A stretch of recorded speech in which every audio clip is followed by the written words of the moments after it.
Welcome to our DSSB test series for TGT and PGT English. अपने A1 English 360 degree channel पे आज लेके आए हैं आपके लिए टेस्ट नंबर 12 का लेक्चर नंबर 5, जो कि टोटली होगा फिगर्स ऑफ स्पीच पे। मेरे पिछले 2-3 लेक्चर्स भी फिगर्स ऑफ स्पीच पे ही थे और अभी हम उसी को ही कंटिन्यू करेंगे। तो आज हम लेके आए हैं अपने 121 से क्वेश्चन नंबर 150 तक।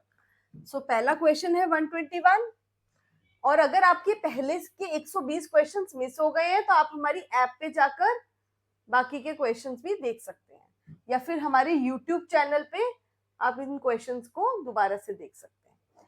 पहला क्वेश्चन है, the quality of mercy is not strained, it dropped as the gentle rain from heaven. जो क्वालिटी ऑफ मर्सी है, यानी कि जो दया का भाव है, जो दया की क्वालिटी है, वो बारिश की तरह बरसती है।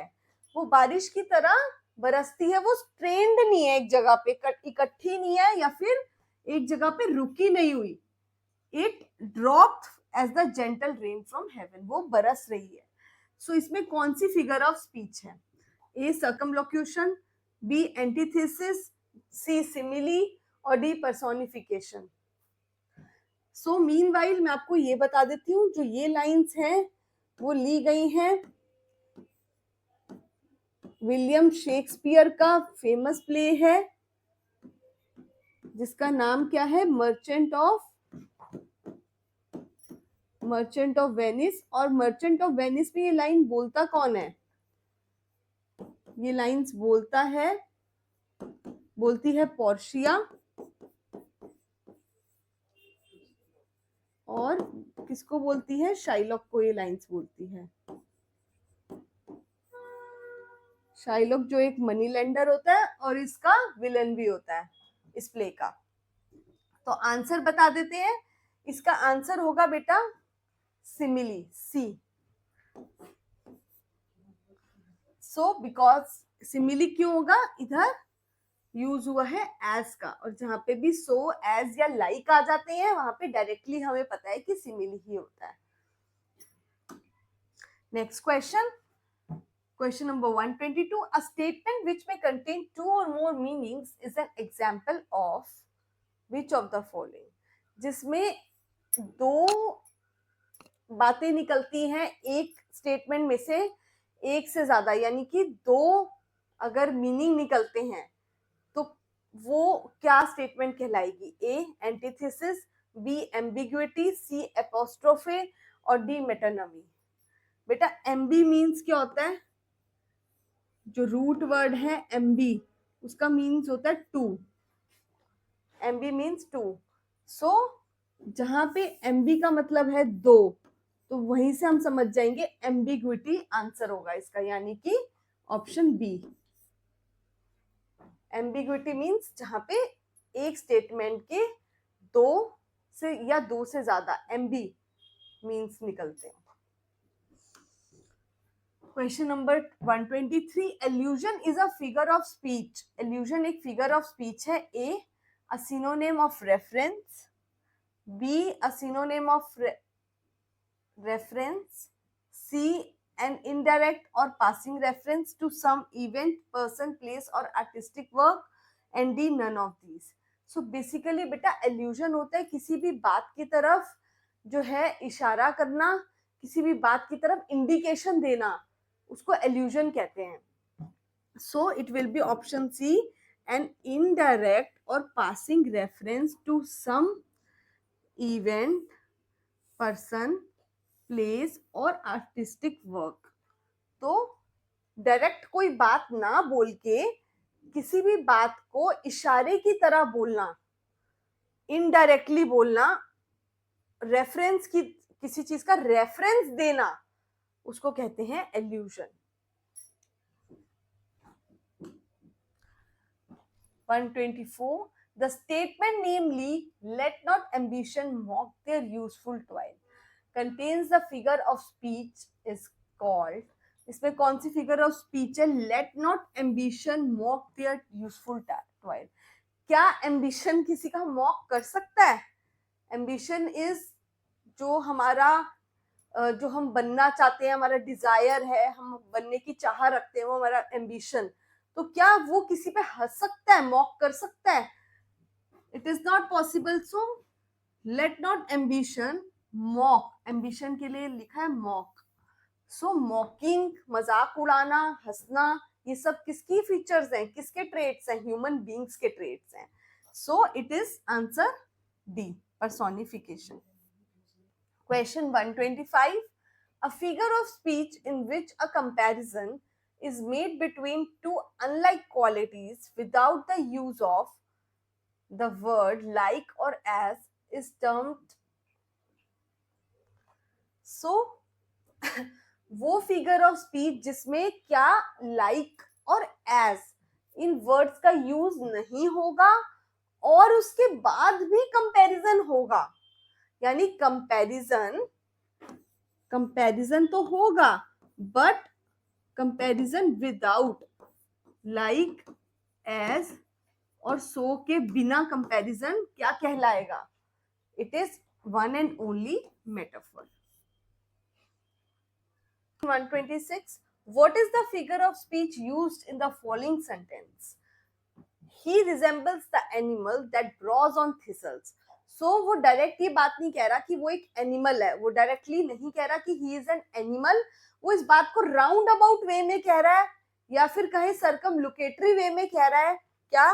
कि ही रिजेंबल्स द एनिमल्स, वो उन एनिमल्स की तरह लगता है जिनकी नथनों पे बाल है. तो उसको घुमा के बात को कह रहा है कि वो रिजेंबल करता है एनिमल से. So it will be, answer will be periphrasis. Periphrasis होता है राउंड अबाउट वे ऑफ, घुमा फिरा के, round about way of saying something, round about way. The substitution of part of the whole is, ये मेरे पहले lectures में भी मैंने आपसे डिस्कस किया है कि अगर कोई होल पार्ट है और उसका हम ब्रेक करके एक छोटा सा पार्ट ले लें, तो अगर हम ये इतना पार्ट अगर किसी चीज का है और वो पूरे पार्ट को रिप्रेजेंट कर रहा है, तो कहलाएगा सिनेक्डॉक. क्योंकि ये जो छोटा पार्ट है ये पूरे होल पार्ट का हिस्सा है. It is representing the whole part, so it is synecdoche. Question 129. Authority forgets a dying king and life sorrows sit and weep. So authority को क्या कहा गया? और authority जो है वो forgetting का काम कर रही है, यानी भूलने का काम कर रही है. और लाइफ क्या काम कर रही है? लाइफ की जो सॉरोज है वो सिट कर रही हैं, यानी कि बैठी हैं और रो रही हैं, वीप कर रही हैं. So both are the qualities of human traits. ये सारी ह्यूमन ट्रेट्स की क्वालिटी है. सिटिंग करना, वीपिंग करना यानी रोना, और forgetting, these are the qualities of human being. So it is the personification. Question 130. How soon hath time the subtle thief of youth stolen on his wing my 320th year? So how soon hath time? Time को जो है क्या कहा गया है कि जो time है उसको कहा गया है कि the time has subtle thief of youth. Time को डायरेक्टली कहा गया है कि उसने सटल यूथ को स्टोलन किया, यानी कि टाइम को डायरेक्टली सटल यूथ के साथ कंपेयर किया गया है. तो जहां हमें डायरेक्ट कंपैरिजन मिलता है विदाउट सो लाइक और एज, वहां हम मेटाफर कहते हैं. Question 131. Yonder comes the powerful king of day rejoicing in. है पावरफुल किंग आता है. पावरफुल किंग कौन है दिन का? सन, सूरज. किसका आना? पावरफुल किंग का आना. King of day rejoicing in the east. A. Antithesis. B. Zugma. C. Metonymy. And D. Personification. बेटा आना जाना ये किसकी क्वालिटीज होती हैं? These are the traits of human beings, क्योंकि वो आ रहा है सूरज. So these are the qualities and traits of a human being. So it is answer D, personification. So question number 132. Litotes means what? Litotes का कौन सी figure of इनमें से क्या है लिटॉट्स का meaning? A, a change of name, second, a play on words, C, a part of whole, और D, concrete irony. So a change of name, जब हम किसी चीज को किसी और चीज का नाम से रिप्रेजेंट करते हैं तो उसको कहते हैं मेटोनमी। और जब हम शब्दों के साथ खेल करते हैं तो हम उसको कहते हैं पन। थर्ड ऑप्शन है पार्ट ऑफ होल, एक छोटा सा पार्ट पूरी चीज को रिप्रेजेंट करता है तो उसको हम कहते हैं scenic.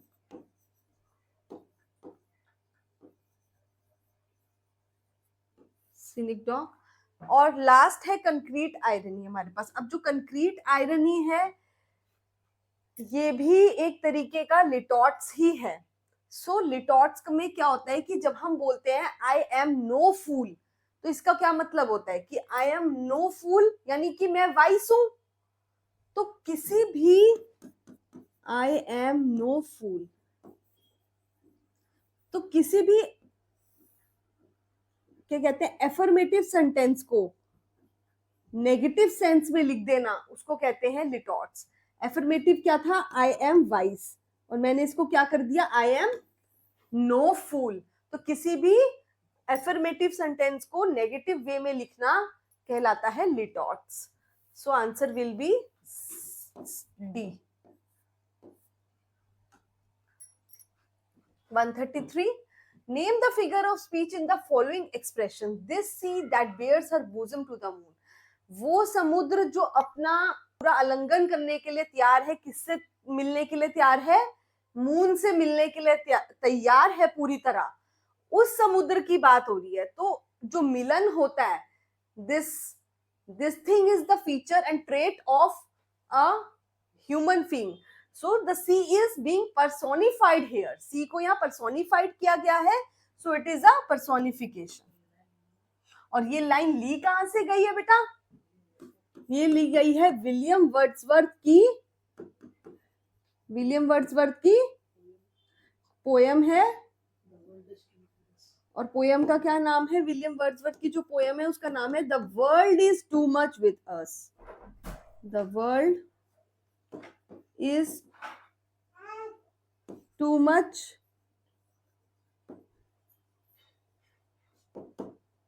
with us. Question 134.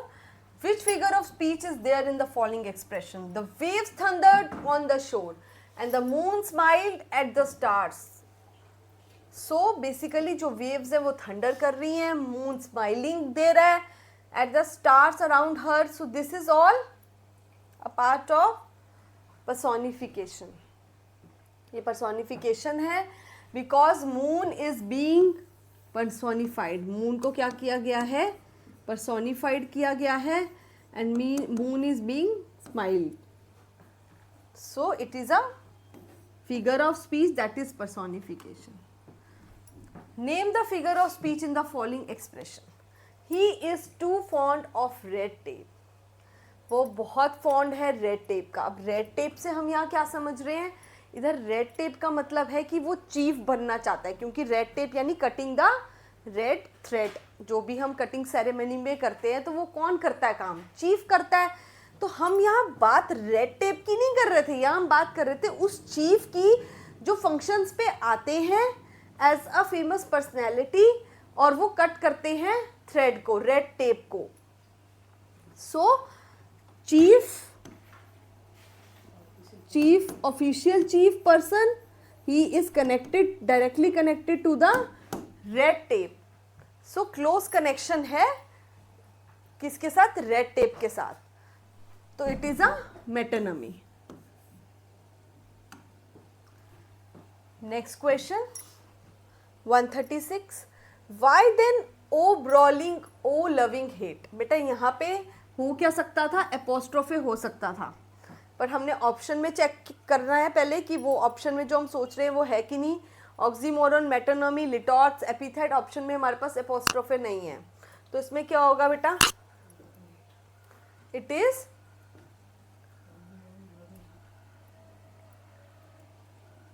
Is oxymoron. Oxymoron कैसे? Loving hate.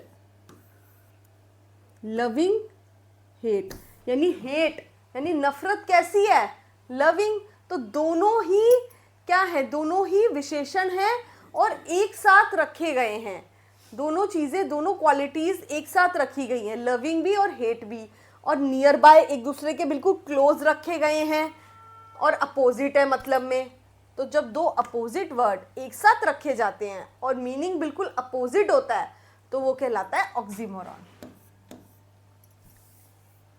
Next, O fame if I ever took delight in the praises. So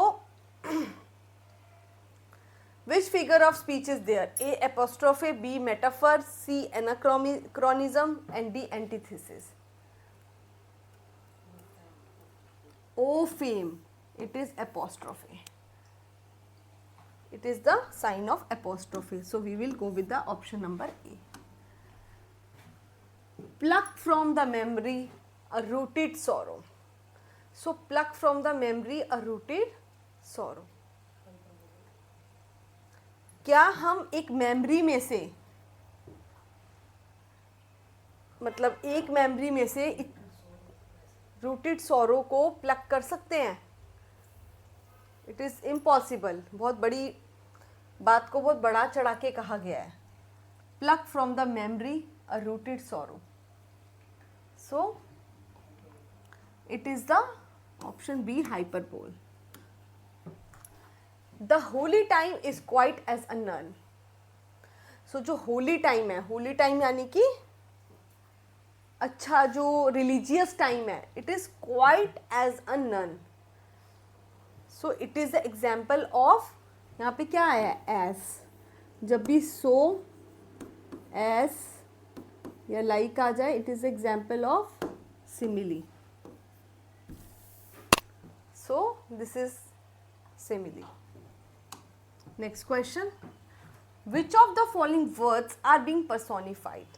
इसमें personification किस में यूज हुई है?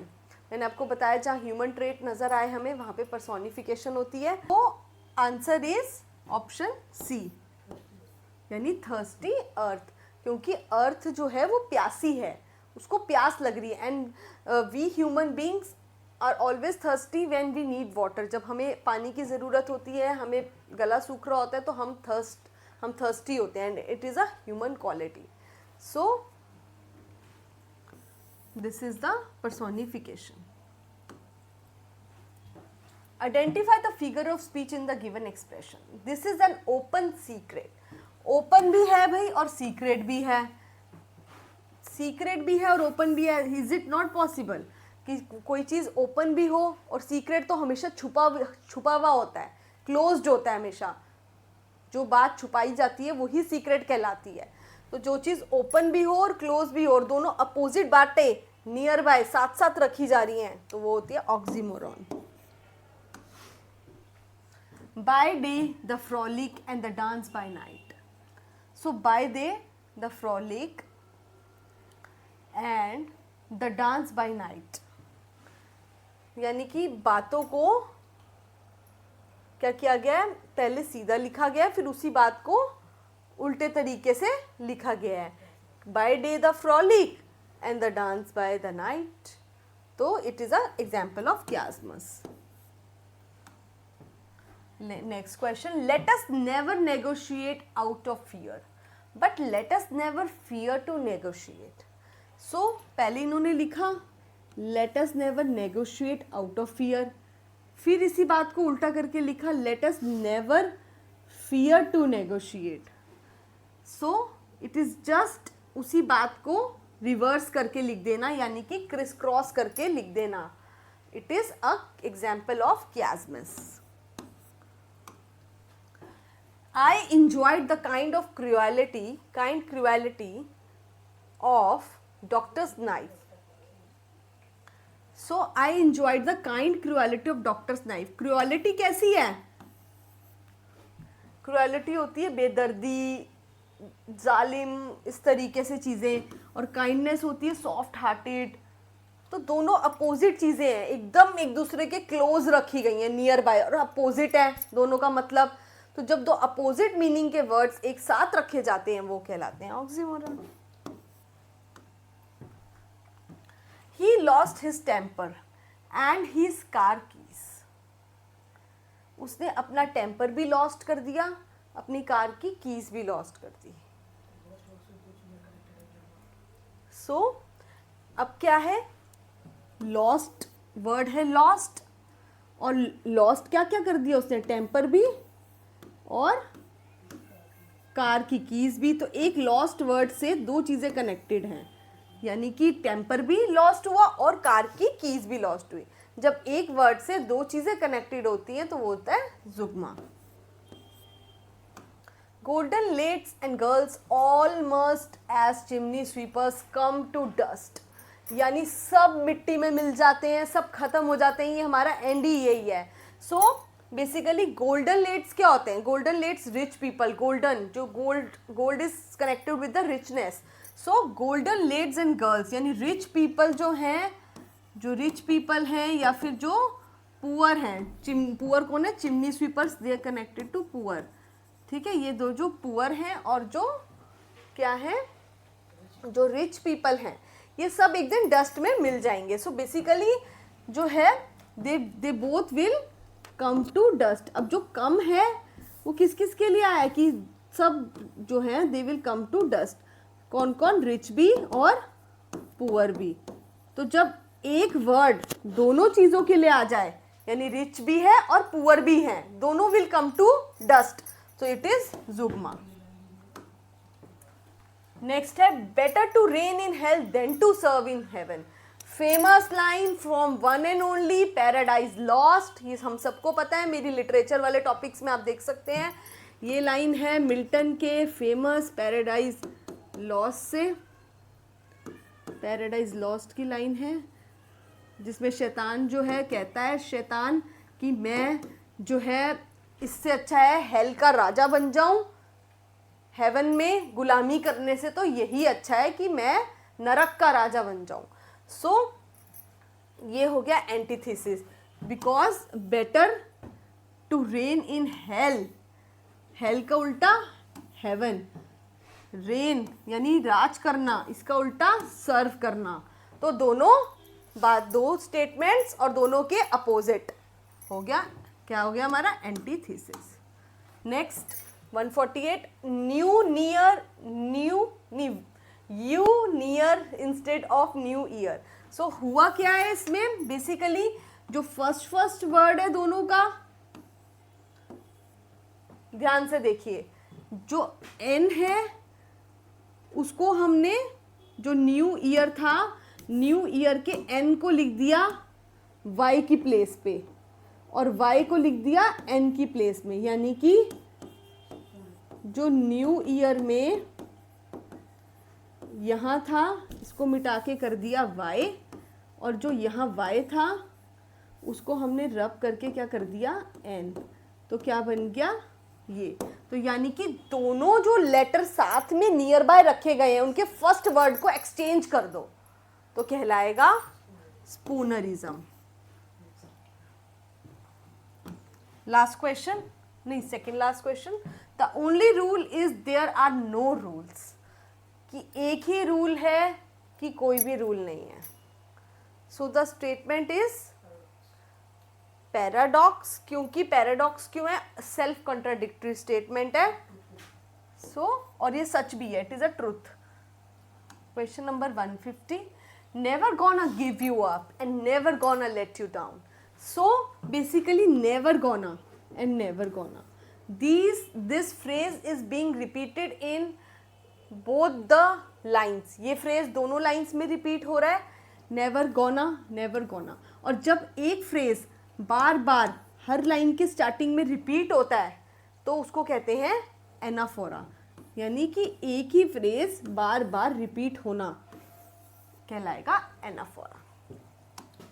So you can join our YouTube channel, our Telegram channel, Facebook and Instagram, that is A1 English 360 degree।